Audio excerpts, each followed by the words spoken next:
Ladies and gentlemen, welcome back. This is the number one listened to podcast in the world. I think it's the content, honestly.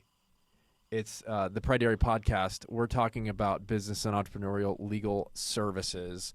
And the reason we're doing this podcast is really because we see a lot of things from our angle that a lot of business owners and entrepreneurs don't see. So you see a lot of information about starting a business, running a business, buying a business, getting motivated to start a business, everything on YouTube, but you don't see a lot of stuff from our perspective, which is kind of the nuts and bolts legal stuff, which, is kind of important, it turns out, at the end of the day. So thank you for your support and your listening. We shot to number one on Apple Podcasts and Spotify. Those are total falsehoods, but we'll get there eventually. So this podcast we're calling 1099 Problems because we want to address something we run into with a lot of our entrepreneurial clients. And that is a lot of people want to just make their employees, or the people that are working for them, I should say, because to say employees already implies what we're going to be talking about. But the people that are working for you, the temptation is to just make them all 1099s. So just to establish a difference real quick, I'll introduce this and I'll let you go, Brock. The difference between a 1099 and an employee with a W-2, it's called a Form W-2, which means it's something you submit to the IRS showing the wages that you paid to them, showing the taxes that you withheld for them, and the self-employment tax. The difference between those two things is one is not working for you technically. They're working as what's called an independent contractor. And then if you're an employee, you're actually working for the company as an employee. And there's a legal difference between those two things. So the temptation a lot of people have when they're starting a business is just make everything 1099 because that sounds easier. I don't have to pay their self-employment tax. I don't have to do all this withholding stuff. They have to do all that. So it seems easier to do that, but that can actually get you into trouble. So, the distinction's pretty easy and right. It conceptually, you think, okay, employee W-2, independent contractor 1099, right? And you just think about, and you think about it in terms of dollars and cents. 1099 generally comes out ahead because the business just has a business expense, and you let the independent contractor deal with all the employment-related taxes. Right. And we could do another podcast on how those are calculated, et cetera, and what those look like for independent contractors and W-2s, right? This is more the distinction between the two, I think. Right. And with a W-2, there's more tax friction. Right. So if you're just looking at in terms of the gross margin, people are going to defer to 1099s. But the problem is that whether a person working for you is classified as an employee or an independent contractor is not up to you. It's up to the state rules, which there is always an employment commission in each state. It's up to the federal rules. Right. And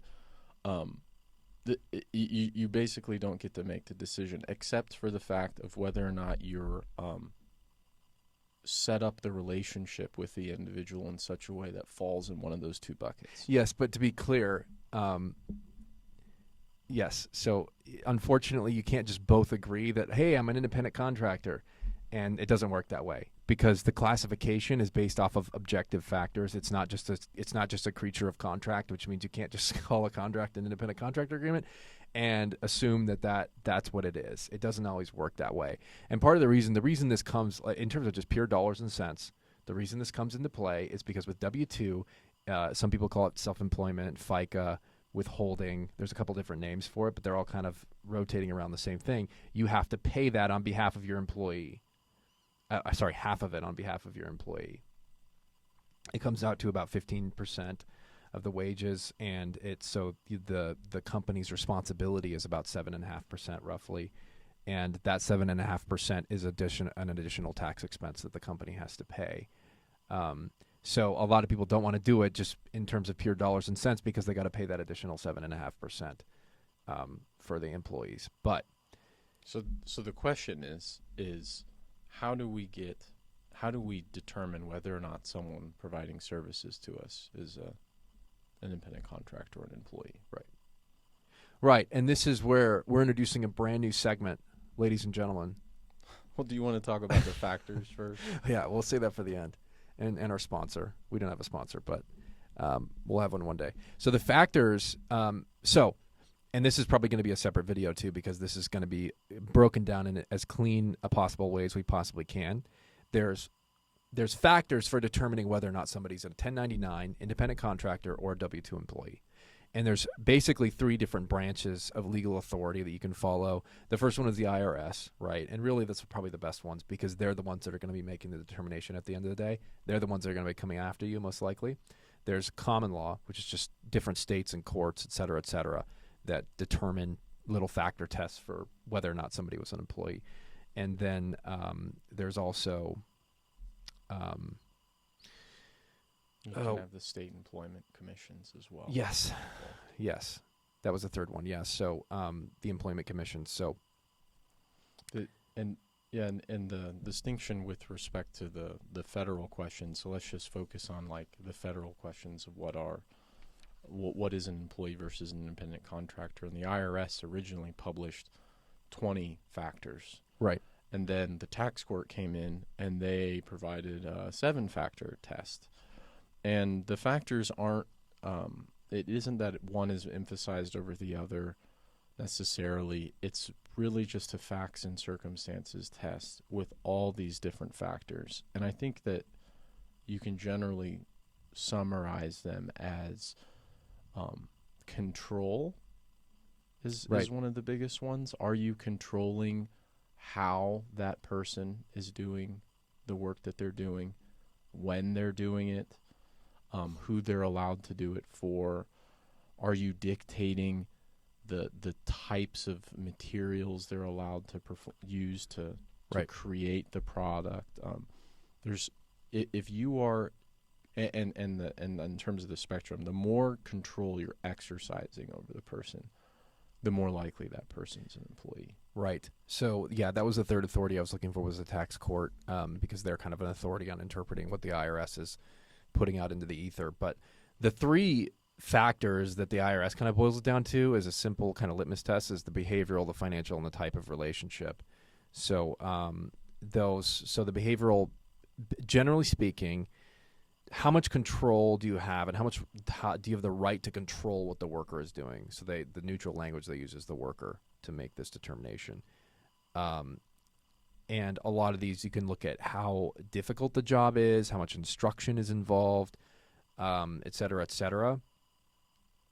But essentially, it's just, if you're exclusively controlling what somebody is doing as a worker, and they don't have a lot of autonomy, then it's going to look a lot more like an employment relationship. In other words, they look like your employee. And generally speaking, with simpler tasks and things that are a little bit simpler and don't require a lot of skill, that tends to look more like an employee relationship. So those are the kind of the behavioral aspects. And one way that can mitigate this is a little bit is if you're contracting with an independent contractor's company, if they have an LLC and you're engaging in a relationship with their company, that tends to look a lot more like independent contractor. It doesn't save you, but it tends to look a bit more like that. So if you have somebody that wants to be an independent contract, for example, you can tell them, well, form an LLC and let's establish an arm's length relationship where it's my company and your company, because that tends to look a lot more like a... It can help, assuming there's economic substance involved. Yes, yes. It can't just be a sham company, but that's the nature of it. The second factor is financial. Are all the circumstances, the business aspects, controlled by the payer? So that's the employer in that sense. In the case, and sometimes the factual thing is, with an independent contractor, you're usually paid by the job, right? And with an employee, you can see someone tending to be paid in terms of a period of time, right? Which is an interesting distinction, because if you're being paid by the job, you're usually trying to be more efficient to make profit on the difference between the amount of time I've invested in the money I'm going to make, which looks like someone who's independent, as opposed to an employee who's being paid to do a certain thing for a certain number of hours at an hourly rate. Right. And that's what they make. There's no opportunity for profit, which is oftentimes the distinction. It becomes a very important distinction where independent contractors have the opportunity to make profit and employees only have the opportunity to make the money that they can make with their time. Right. Right. Yeah, yes, exactly. If you're negotiating a salary or a consistent payment with somebody, it just begins to look more like an employment relationship. That's just generally speaking what people are going to look at. And that kind of bleeds into the third factor, which is the type of relationship. If you're doing things like benefits, pension plans, insurance, vacation, et cetera, it begins to look more like employment. So if somebody is negotiating as an independent contractor with your company and they're saying, I'd really like to have health insurance and I want to get health insurance, that should be a big cue, a big flag that you have an employee on your hand. And you should negotiate an employment. One of the ways you can deal with this, by the way, is have an employer of record step in. If you don't want to act, if you don't want to deal with the HR, maybe you're a small business, you're trying to run things as lean as possible. You don't want to have a HR department. You don't want to pay for all these things. You don't mind paying for them, but you don't want to necessarily deal with all the administration. You can hire an employer of record. They can hire that person, and then you become the beneficiary of their employment through that employer of record. That's one way to deal with it. But the reason this is important is because there are consequences to not having the correct classification for a worker. And the consequence is, first of all, the IRS, this is typically what happens. Typically the way this goes is something goes wrong in an employment relationship or a worker relationship, let's say. They go to their local employment commission. Typically the worker doesn't even know that they're being treated as an independent contractor. They don't care about the difference. They just care about getting a paycheck, et cetera, et cetera. They'll go to their local employment commission, and they'll say, I was mistreated for this, this, and this. The employment commission, with the lawyers we worked with that do labor and employment, they're automatically going to assume that they were already in an employee relationship. They're not going to care what the contract says. They're not going to care about any of that stuff. They're just going to assume this is your employee. Now, if that's your employee, now you are subject to all of the employment law of that state, whatever state that they're in, if they're in the United States. So if you're in a more employee-friendly state, typically the blue states tend to be more employee-friendly, Colorado, California, New York, these kind of states, they're going to have a lot of very robust and strong statutory hooks that they can come after the company with. Then, if that happens, they're going to give a little phone call to the IRS in D.C. or Ogden, wherever they are, and they're going to want back taxes for all the self-employment tax that you didn't pay during the time that you were employing them. So not only do you have an HR problem on your hand with the Employment Commission, but now you have to deal with unpaid taxes. So it's kind of a double whammy. It's a much higher risk. That's why it's important to get this classification right. Exactly. So, yeah, that becomes very important. And typically, now a lot of times with young entrepreneurs especially, the workers will come to them and they'll want a 1099 relationship because they can deduct expenses, et cetera, and they can kind of reduce their own tax liability. And so typically that's appealing to them at the beginning. And they don't really, a lot of times they don't even understand that the company is supposed to pay half of their self-employment tax. Or half of their employment-related taxes. Right. Yeah, sorry. Half of their employment-related taxes. So they're not even aware of that obligation. And a lot of times if they find that out down the road, they get a little disappointed because they missed out on that. So, Yeah.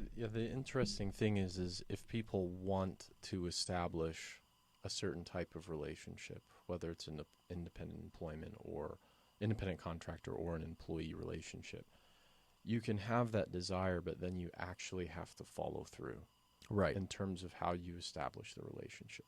And I think of such a facts and circumstances and multi-factor related test, it's just helpful to go to examples. And the two ones that I always think of is if you're operating an office and you need the office repainted, and you go out and you find an individual who's a painter, and they bring their own supplies, and you sign a contract with them for the job for an X number of dollars to do the painting, to do all the painting in the office, and they have a month to do it. You don't tell them when to come in. They right, bring their own supplies. They bring their own skills. They bring their own clothing, their own boots, their own paintbrushes, everything. They get the job done. They make a potential profit. They make all the decisions with respect to their work. I'm not going to come over and tell them, oh, you painted this incorrectly. Right. Clearly, this person is an independent contractor. And yeah. on top of that, that painter is probably painting, or is hopefully painting, if he's good at his business, is painting multiple other spaces. He's Right. not just servicing them. Exactly. That's a pretty quintessential independent contractor, as opposed to the person in my office who, let's just use an example of a secretary. I've potentially had that worker come in at a very specific time in a very specific uniform. I've paid them by the hour to paint the office. to paint the office. Right. Well, not to paint the office. I'm just saying someone who's sitting at the front desk as a secretary, like a Right. true secretary. Right. That's an employee, particularly if they're participating in the employee-related benefits. They have a certain amount of paid time off, all those things. That's an employee. Even if I wanted to call them an independent contractor, I don't have the ability to. They are an employee and must be compensated via W-2. And if that person decides to paint in the office, etc., they're still an employee. Right. It doesn't matter. They don't all of a sudden become an independent contractor to do that. Yeah. But Yeah. those are two pretty clear examples of one versus the other. But it gets complicated depending on the type of business that you're in. Right. It's particularly in professional services and that Yes. environment, the water gets really muddy quickly. It really does. So Brock just mentioned having different clients. If an independent contractor has a lot of different clients, that's a great sign that they are an independent contractor.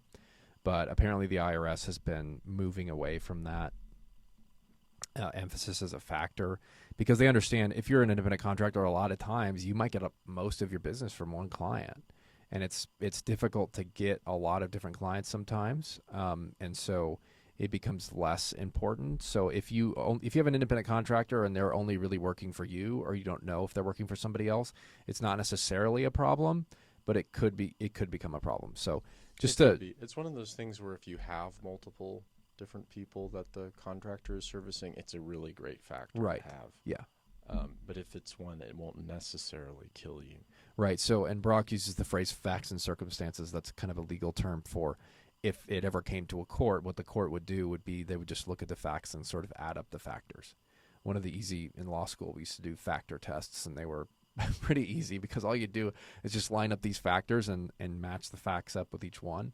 Give it a plus, give it a minus, and at the end you kind of make a decision as to whether or not that was this or that. It's kind of a way to make a litmus test. So the tax court kind of elaborated on these factors: degree of control exercised by the principal, we already talked about. Invest in work facilities used by the individual. So if they're working at your office, that's typically going to look more like an employee.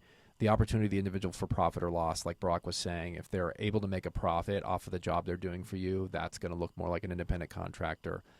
Whether or not the principal can discharge the individual, if you can fire them, that's a big deal because that looks more like an employment relationship. Whereas with the independent contractor, you signed a contract to pay them for the job that they did. You could have a breach. And you would have to call it a breach, as opposed to just firing them or discharging them. So whether the work is part of the principal's regular business. So if they're just doing things that are routine for your business, that could look more like an employment relationship.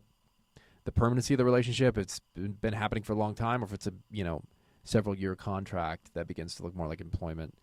And the relationships the parties believed they were creating. So the intent, if you negotiated it like it was an employment relationship, then they're probably going to think it was an employment relationship.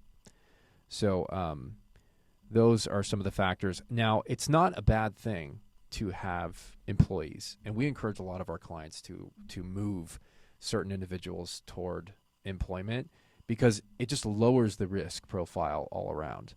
You can have, yes, you do have to pay half of their employment-related taxes, but it can be beneficial because it can reduce their overall liability profile. of the company. Well, yeah, generally you want to make sure that you're following the law in general. Right. Yeah. Yeah. And Yeah. then It's not just carrots here, guys. There are sticks. Yeah, there are some pretty big sticks at play. Then there's also, as what Kevin is alluding to, there are some carrots in terms of when you have a true employee where you're investing them in them like a true employee, you're building a certain amount of goodwill Right. that you're not necessarily getting with an independent contractor. Right. Which I think is a soft point that's sometimes forgotten. And you're correct, you're totally reducing your risk profile by categorizing people correctly. But sometimes you may want to push certain relationships towards employment to build that form of goodwill, to build that more long-term relationship, and to also provide to your workers a greater spectrum of benefits rather Right. than just cash. Right. You can help relieve some of the stresses out of their life from operating their own businesses Right. by taking that on, aggregating it across multiple different workers, where you're able to provide benefits they might not have already had. Right. So there are some certain things that are great in terms of having real employees. Right. Exactly. And if you have a business philosophy in which your human resources are your most valuable asset, which a lot of times is true, then it makes sense to actually build some goodwill with your employees. It makes sense, and it's helpful too, because if the independent contractor is outside of your business and the employee is in it, right? They're literally inside of it. You're building one of the human capital. You're Right. building an incredible resource, Right. and sometimes it's worth investing in that rather to save a couple $1,000s a year Right. sometimes on the employment-related taxes. Yes. So Yeah. And that's outside. there's a light outside. We're in the habit of the light. And the other thing is non-competition. So if they're an employee, Yeah, you can limit their ability to go and work for a competitor. Whereas an independent contractor, as soon as you start saying, you can't compete with me, you can't go and start your own business, you can't work for this person, you can't do that one, then that contract itself looks like an employment agreement. It starts to look like. Yeah. So it really crosses the line there. So if they're an independent contractor, and the analogy is if you were to go tell a painter, like someone that's painting your office, sorry, you can't paint for anybody else when you're working for me. They're just going to say no because they're trying to run a business. And so the example is like if you're able to control, if you have a lot of valuable IP and you want to protect it and you want to keep people from competing and stealing it, then make them an employee. That's the way to deal with that. So, all right, really briefly, this last segment, which is sponsored by Elizabeth Morgan and Associates, a great firm that we recommend using, which actually happens to be our firm. But this segment is you might be an employee if. So we're just going to go through a couple of examples where if this is happening to you, then you're probably an employee. So, Brock, you show up on the first day and they give you apparel with the branding on it, and they give you the tools and they give you everything else, but they want to call you an independent contractor. Do you think that's a good approach? Probably an employee.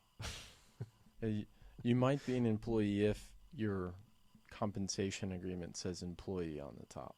Yes, there's another one. That's There's a another good one. one. If your agreement says employee, you're probably an employee. If they try and argue that you're an independent contractor, that's not a good argument. You might be an employee if your boss is paying you by the hour and Yes. has asked you to come to the office at a specific time.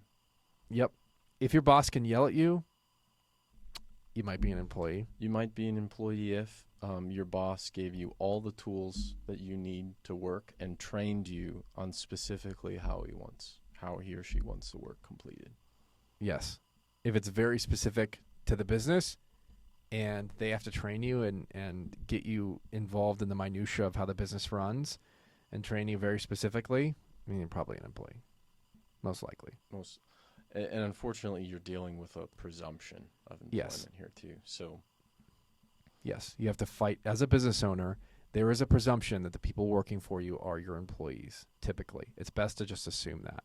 Now, the one exception to that is, which I guess I can make it as an example, what if you are working in a different country and you're working remote and you're not involved with the office in any way, and you're working in Portugal or Spain or something like that, and you're working for an American company?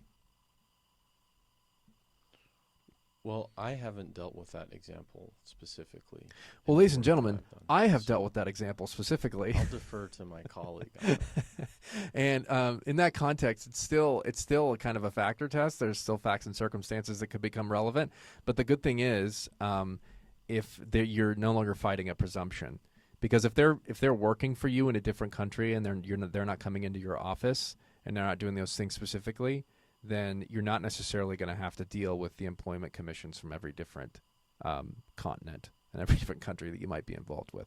So when You're you're going to have some other tax issues that aren't implicated by Yes. just employing U.S. citizens that are only U.S. citizens. Yeah. So, and in this particular example, this company was not a U.S. company either. This client of ours was not a U.S. company either. So that helped as well. But if you're a U.S. company involving foreign remote work, then it's probably going to be there. Those employees are going to have to fill out what's called a W-8 Ben, which is essentially reporting to their governments the benefits they're getting from this U.S. company. So with it's kind of a that- perfunctory filing, but it's still necessary to do. So, if I understand you correctly, if you have a foreign worker, Right. we're not necessarily dealing with the same presumption towards employee, but the same factors essentially apply. Yes. And then there's another overlay of how the U.S. and foreign government taxes interplay with each Well, other. you're sorry, when you say factors, it depends. You're kind of out of the purview of the employment rules of the United Okay. States. Okay. So that's why we're not as concerned about it when it comes to different foreign countries. And a lot of times you'll only have one employee in that country. And if that's the case, then there's not a big issue there. Now, if you have a bunch of employees, for example, we had clients with a bunch of employees in Australia and they were working together in the same building, that leads to other issues because then it begins to look like you're just running a business somewhere else in a different country. So those are compliance things. We can talk about those on a future podcast. But as far as the employment side of things go, if they're foreign, if they're remote, then it's a little more kosher to have them as 1099. So, all right, that's going to do it. If you want to get in contact with us, you can email me. My podcast email is kreddington@pridarypodcast.com. Brock, you can get in contact with him at bbales@emalegal.com. Once again, this podcast is informational. We're not giving out legal advice. This is just broadly speaking, talking about law that is publicly available, with information that's publicly available to any business owner and anything else. We just want to get that information out there and explain it in an approachable way. If you want to hire us, that's great. We'd love to work with you. We'd love to help you organize your business and help it grow. But strictly speaking, this is not a legal advice podcast. This is just informational. So, but if you do want to work with us, you can go to our website. You can Google Elizabeth Morgan and Associates, and you'll find our website there. You can email either of us, and we'd love to speak with you and talk with you. At this point, we're pretty slammed when it comes to clients, but nonetheless, we still make time. We love working with entrepreneurs and business people. So give us a call, and we'll see what we can do for you. And if we can't do anything for you, we can call somebody else and get you in contact with the right people. So look forward to speaking if you're interested, and that'll be it. See you next time.